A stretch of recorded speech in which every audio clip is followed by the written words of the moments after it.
لاہور کے لوگوں نے تو بالکل دیش نکالا دے دیا. وہ کہہ رہے تھے آر پار، کل تو لاہور والوں نے انہیں خوار کر دیا. میں لاہوریہ ہوں.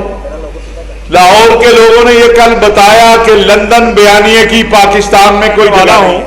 یہ جو لاہور میں 2-4 دن ہلا گلا ہوا، اس کی اکثریت جو ہے قبضہ گروپوں کی ہے، اس مافیا کی ہے جو سرکاری املاک پر قابض ہے، اور اب ان کو نظر آ رہا ہے کہ یہ گورنمنٹ کی املاک گورنمنٹ کو واپس کرنی ہوں گی. اور آپ نے دیکھ ہی لیا جب لندن بیانیہ شروع ہوا تو پبلک جو بیٹھی تھی وہ بھی چلی گئی. زندگی افغانستان زندہ باد کہنے والا اور پاکستان کے مفادات کے خلاف کام کرنے والا اور افغانستان اور روس کے اداروں کی خفیہ اداروں کی ایما پر پاکستان میں تخریب پھیلانے والا، وہ آج پنجاب اور اہل پنجاب کو اور اہل لاہور کو کہے گا کہ وہ غدار ہے.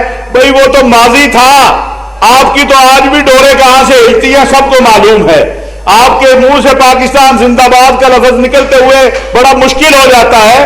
تو اہل لاہور نے جو سلوک آپ کے ساتھ کیا وہ ٹھیک کیا ہے، اور انشاءاللہ اگر یہی طرز عمل رہا تو آئندہ آنے والے انتخابات میں اہل لاہور اپنا فیصلہ دیں گے کہ ہمیں غدار کہنے والوں کے جو حلیف ہیں ان کا حشر کیا ہوتا ہے. وہاں کسی پر فتوے یا غداری کے سرٹیفکیٹ نہیں بیچنے آئے، لیکن غدار کو غدار نہ کہا جائے، اور جو قانون اور آئین جس کو جو حیثیت دیتا ہے اسے وہ نہ دی جائے. تو یہ بھی آئین اور قانون سے غداری ہے. اور یہ یاد رکھیے، ہم نے دہشت گردی کی یہ جنگ جو جیتی ہے دہشت گردوں کے خلاف، یہ مضبوط فوج اور مضبوط قوم کی وجہ سے جیتی ہے. میرے سلامتی کے اداروں کے جوان شہید ہوئے ہیں، میری پولیس کے جوان شہید ہوئے ہیں، میرے سی ڈی ڈی کے لوگ شہید ہوئے ہیں، میرے ہر ادارے نے، آئی be who, I S I ہو، سب نے اپنی جانیں اور اس قوم نے جانیں قربان کر کے پاکستان کو لیبیا اور عراق اور شام نہیں بننے دیا. لندن بیانیہ کا واحد ہدف پاکستان کو لیبیا بنانا ہے کہ آپ نفرتیں پیدا کریں قوم اور فوج کے درمیان، آپ نفرتیں پیدا کریں ملک کے سلامتی کے اداروں اور قوم کے درمیان، تاکہ اعتماد خراب ہو جائے. جب گھر کے چوکیدار کا اور گھر کے رہنے والوں کا اعتماد خراب ہوتا ہے نا، پھر تباہی آتی ہے. اور اس تباہی کو آپ کی حکومت ہو تو سب ٹھیک ہے.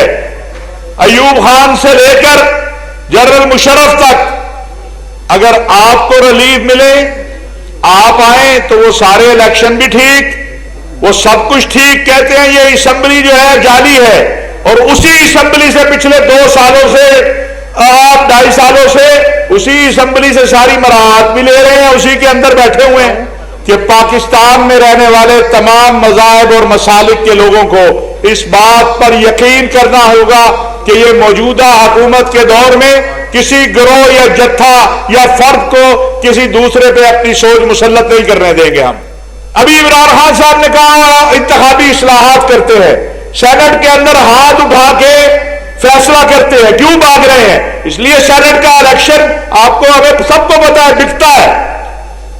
کیا کوئی غریب آدمی انتخابات لڑ سکتا ہے؟ عمران خان صاحب کہہ رہے ہیں آؤ انتخابی اصلاحات کی طرف جاتے ہیں، اس سے آپ بھاگ جاتے ہیں. وہ کہہ رہے ہیں سینٹ کا الیکشن آنے والا ہے، تو کچھ لوگوں کی تو سینٹ کے الیکشن سے جو خرید و فروخت ہوتی ہے اس سے پورا سیاست کا نظام چلتا ہے.